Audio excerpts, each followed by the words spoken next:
everyone! So for the last episode ng ating Sydney Travel Adventures ay samahan nyo kong libutin ang mga lugar na masasabi nating insta-worthy sa ganda at nakakaaliw na pasyalan din sa Sydney.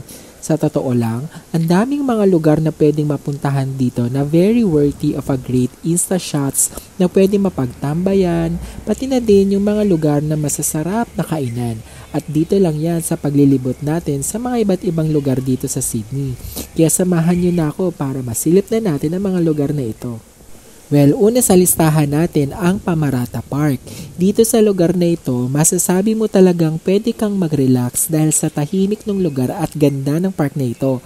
Karamihan nga dito mo makikita yung mga taong madalas lang maglakad around the park at mag-jogging at mag-stay lang habang nagpapalipas ng oras. Meron din dito yung isang ilog na ang sarap lang pagmasdan at yung mga puno na kadalasan may kita ka ng mga nakasabit na fruit bat. Sunod naman natin puntahan ay itong Wistaria Garden. So itong Wistaria Garden usually ay nasa loob lang din ng Parramatta Park. Dito, mas mafe-feel mo yung maliit na version ng Royal Botanical Garden yung nasa city ng Sydney dahil hindi din magpapakabog itong Wistaria Garden sa dami at ganda na pagkakatanim ng mga flowers dito. Syempre, nandyan yung color coordinated nilang mga bulaklak na white, pink and purple at yung mga jacaranda trees nila na nakaka-amaze sa ganda na para kang nasa isang secret garden.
Pangatlo sa isa nating papasyalan ay atong tinatawag nilang Grounds of Alexandria. Isa itong pinagsamang mga restaurants at coffee shop na talagang patok sa mga taong may hilig sa mga aesthetic na mga kainan dahil sa ganda ng mga designs ng kanilang malasyalang restaurant. And I think every year ay nagpapalit-palit yata sila ng mga team ng kanilang mga designs sa loob para mas makainganyo ng mga tao na hindi lang habol ang kumain dito ay pati na din magpa-picture-picture sa buong lugar. So for now, since malapit na ang Christmas season, ay talagang very evident ang ganda ng mga Christmas decors nila dito sa loob. Dito mo masasabi na hindi nila tinipid itong mga Christmas decors nila dito dahil bawat spot ay meron at meron ka talaga mapagkukunan ng magandang photos. Ang galing ng idea nila, no? Yung ganitong lugar kasi, lalo na kapag very aesthetic ang mga design, ay tsak na pupuntahan ng mga tiktokeries, mga influencers na pinopost nila for their social media. At boom! Siguradong viral. At kahit nasadyain mo talaga ang lugar, worth it na din naman kasi sa ganda at free pictorial ng mga photo mo dito at of course yung masarap na food syempre na kanilang restaurant.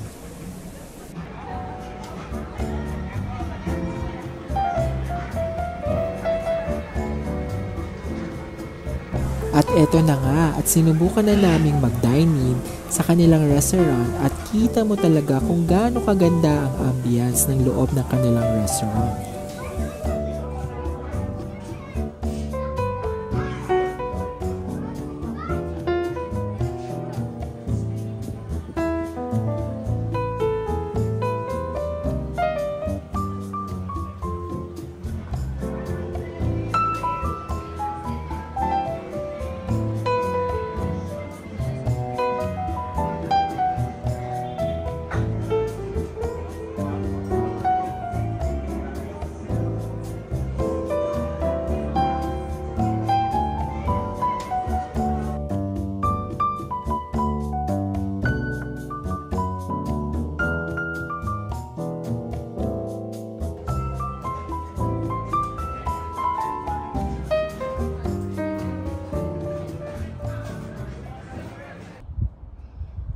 Next sa listahan natin ang Balmain East at dito nga ay na-discover namin itong namumutkadkad sa ganda na cherry blossom tree na meron din pala dito sa Sydney.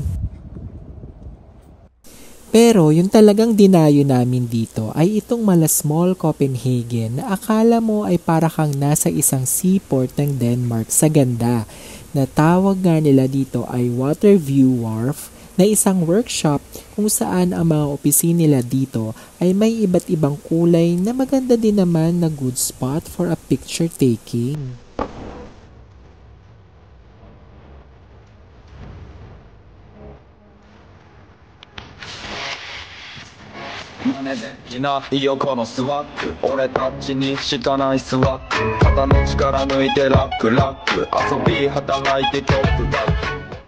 Sunod na pinuntahan namin ay itong The Fenwick na isang restaurant na may perfect view spot ng Sydney Harbour Bridge at perfect for a morning coffee or a late afternoon chill. Pasok din sa listahan natin ang mala Disneyland counterpart nila dito sa Sydney na entrance pa lang ay maeengganyo ka na mag-joyride na patok na pasyalan for the kids and also for the whole family.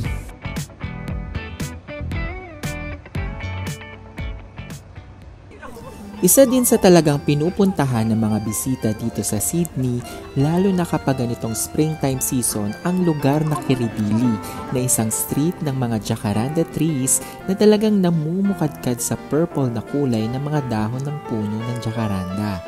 Ang ganda naman kasi talaga, tingnan mo ang mga maukulay na puno na ito na kapag tayong mga bisita ay hindi sanay makakita ng gantong mga puno ay talagang mamamangha ka talaga at para na din itong katumbas ng cherry blossom sa Japan. No? And it's really giving a very insta-worthy pictures sa ganda ng puno na ito. Ang sunod naman namin na pinuntahan dito ay itong mala Harry Potter na University of Sydney. Kung ako lang ang pumapasok sa school na ito ay iisipin ko na lang na para na din akong nag-aaral sa mga school sa London kapag ganito ang itsura ng school mo.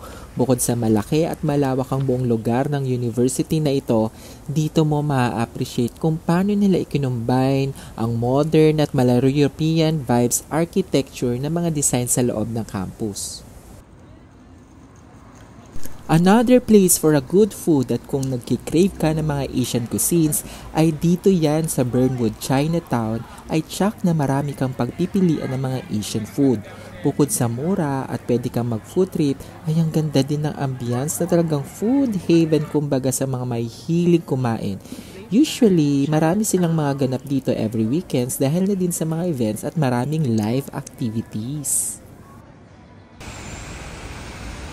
Isa sa mga magagandang museum na napuntahan namin dito sa Sydney ay itong Australian Museum dahil bukod sa may 4 na floors ng museum ay siguradong hitik sa information ang malalaman mo dito sa mga kakaibang mga nakadisplay sa kanilang museum. Meron dito yung mga gallery tungkol sa mga preserved na local or native animals nila na para ka rin na din nagpunta sa isang zoo. Dahil dito, pinapakita nila yung kanilang mga natatanging animals from air to land and sea creatures. Dito mo din makikita talaga yung mga life-sizes display ng bawat animals at kung saan sila nag-originate. Meron din area dito kung saan may mga dinosaurs na akala mo talaga totoo dahil nga sa actual nga na life-sizes display ang makikita mo.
father who sits on those eggs for up to 8 weeks.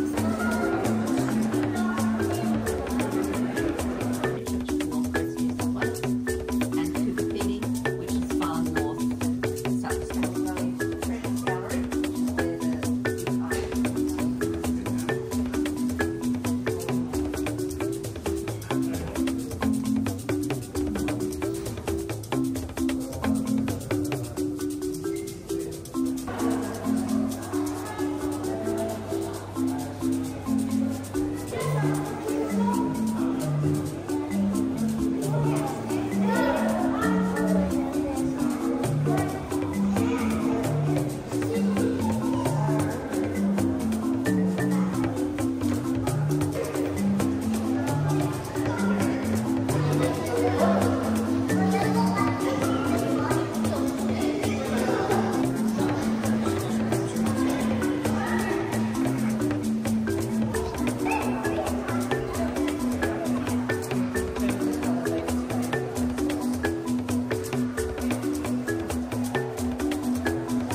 Sunod na pinuntahan naman namin ay ang Art Gallery Museum na tila kakaiba yata ang concept ng kanilang pinapakitang arts.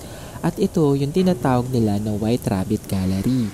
So dito pinapakita ang mga creativity ng mga artist na miyembro ng LGBT, kaya naman usually this is an art museum na para sa mga adults lamang.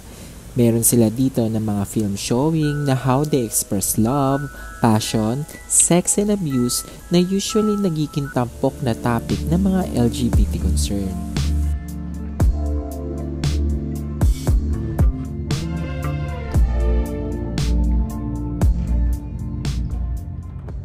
This is another food haven para sa mga estudyante at mga nagtitipid dahil halos ng mga food dito ay budgeted meal na usually tampok ang mga Asian cuisines from Chinese, Taiwanese, Vietnamese, Indian ay makikita mo talaga dito sa Spice Alley.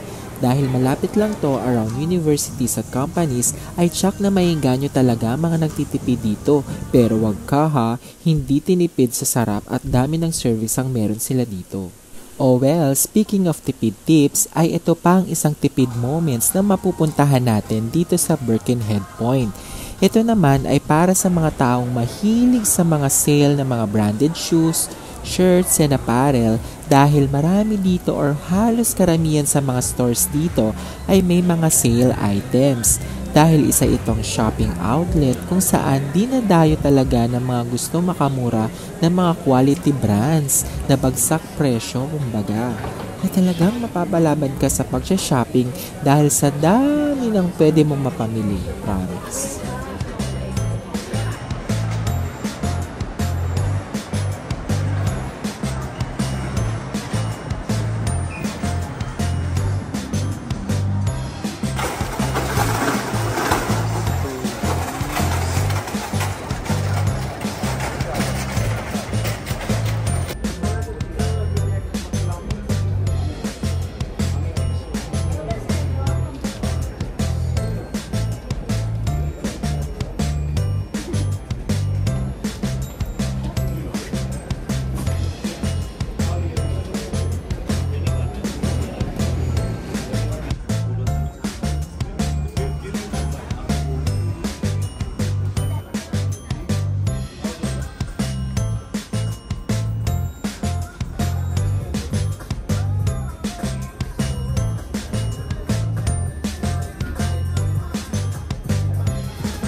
Isang lugar kung saan tinatawag nilang Slice of Italy ay itong Collins Laneway na may kita dito sa Rose Bay, Sydney dahil sa another Insta-worthy na full of colors na may iba't ibang matitingkad na kulay ng mga restaurant na meron sila dito at masasarap na food na talagang aakalain mo na namamasyal ka or kumakain sa kalsada ng Italia.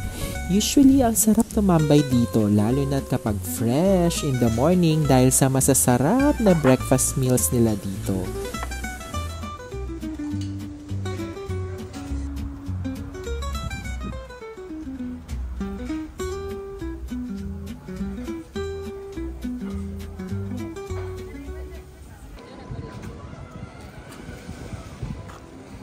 Pasok din syempre, ang isa pa sa mga tahimik at magandang beach nila dito ay itong tinatawag nilang Watson's Bay. Itong Watson's Bay ang isa sa mga malaki at malinis din na beach nila dito sa Sydney. At in fairness ha, mukhang mas cozy nga dito kasi hindi masyadong crowded nung nagpunta kami. At maganda ang shore nila ha, bukod sa hindi maalo ng tubig, mas ramdam mo ang pagka-secluded at beachy vibes ng lugar. At sa bawat beach nila dito ay uso na yata talaga ang mga coastal walk no dahil meron din sila dito niyan. Pero hindi ito tulad nung nasa Bondi at Koji ha na halos 3 hours namin nilakad yun sa layo. Dahil aabutin ka lang naman dito ng almost 10 minutes lang naman na lakad going dun sa tuktok. At naroon na nga yung pulang lighthouse at tanaw mo ang ganda ng buong Watson's Bay.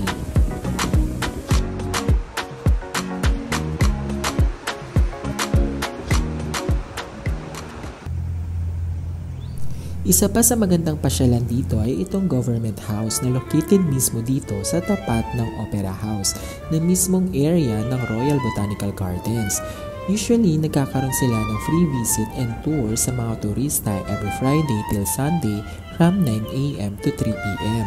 At kung familiar ka sa drama series na Bridgerton na usually napapanood natin sa Netflix, ay madalas na hinahalin tulad nila ang itsura ng design ng government house na ito sa mga castle na meron sa palabas na yun. Kung tutuusin nga, para ka natin talaga kasing pumasok sa kaharian ng isang hari o reyna dahil sa mga palasyo na itsura na makikita natin sa England.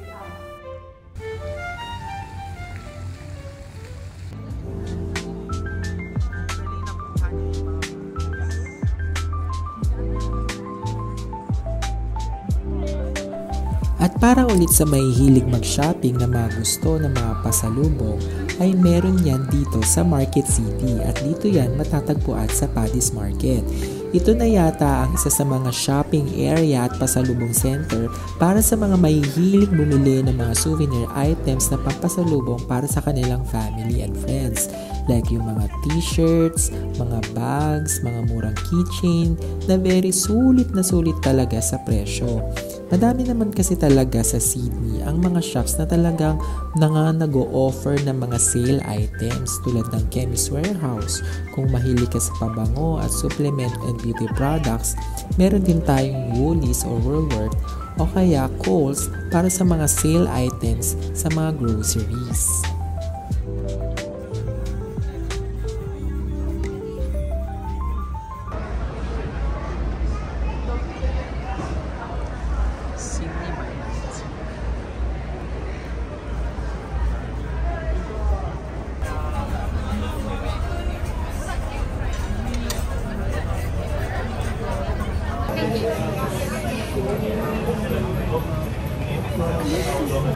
Oh well, isa sa mga masasayang ganap na na-experience namin dito sa Sydney ay we tend to celebrate ang Halloween Festival and street parties na meron sila dito. Of course, isang bonggang event ito kung saan halos karamihan na dumalo dito ay nakasuot ng kanilang mga Halloween costumes na yung iba nga ay nakakaaliw o nakakatawa lang pagmasdan. Meron din naman mga nakakatakot na costumes na talagang in-effortan nila ng malala.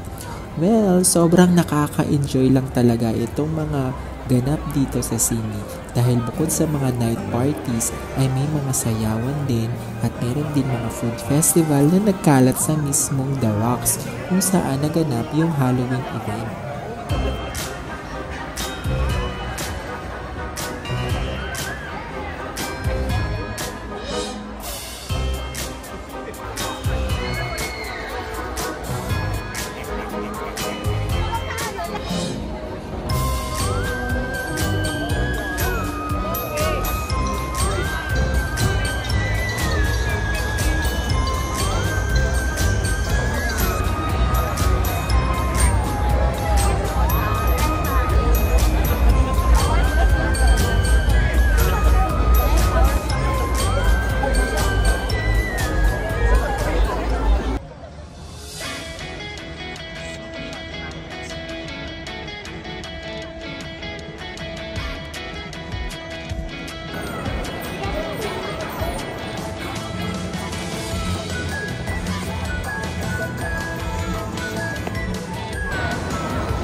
One of the nicest things to do as well dito sa Sydney ay to spend an afternoon chill dito malapit sa Sydney Opera House. Usually, dumadami talaga ang mga tao dito na namamasyal kapag ganitong oras ng hapon kasi dito tanaw mo ang ganda ng golden sunset. Pwede ka rin mag-early party afternoon na may magandang view ng Harbour Bridge.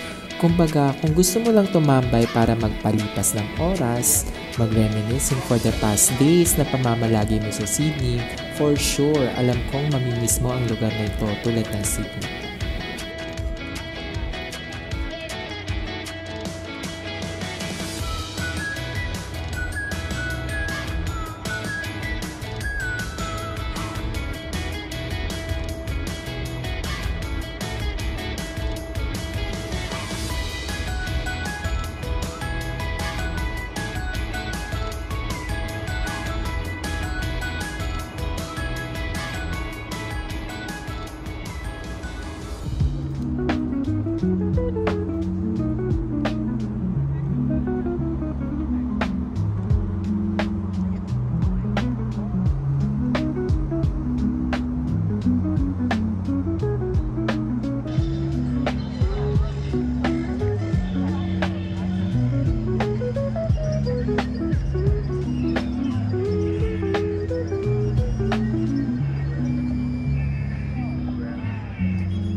And for the last na pinuntahan namin ay tsak na hindi namin talaga palalagpasin itong kanilang Sydney Fish Market.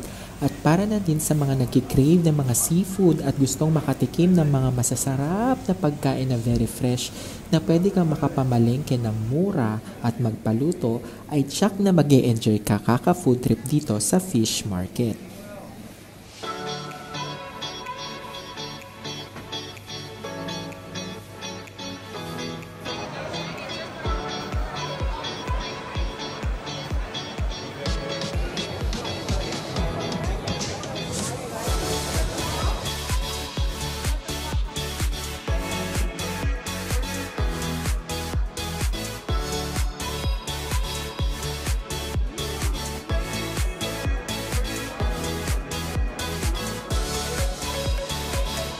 And that's it guys for the series of our travel adventures dito sa Sydney, Australia.